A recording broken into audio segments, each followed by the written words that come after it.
কোথায় অ্যাটেন্ড করতে পারিনি? My class.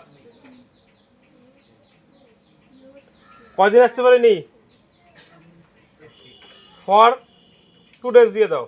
কতদিন? আমি 2 দিন আমার ক্লাসে উপস্থিত হতে পারিনি।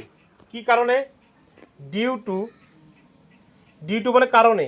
কি বললাম? ডিউ টু মানে ডিউ টু আমার অসুস্থতা, মাই ইলনেস। মাই ইলনেস, আমার অসুস্থতার কারণে আমি 2 দিন স্কুলে আসতে পারিনি। বোঝা গেল? লিখে নাও ওটা।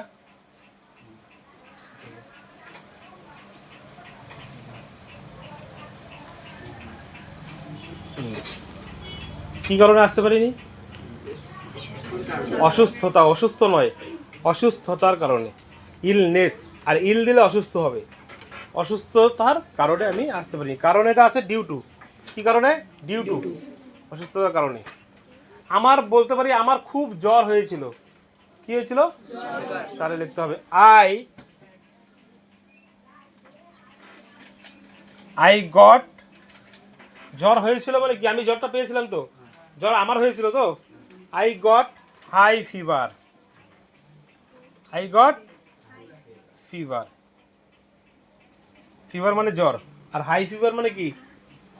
খুব জ্বর। কেন খুব জ্বর? এখানে ভেরি ফিভার দেওয়া যাবে না। অর্থাৎ তোর যে জ্বরটা হয়েছে ওর টেম্পারেচারটা কি ছিল? হাই ছিল। টেম্পারেচার মানে মাত্রাটা কি ছিল? তাপমাত্রাটা উঁচু ছিল, তাই না? বেশি ছিল, তার জন্য দিলাম হাই ফিভার। কি বুঝতে পারছো?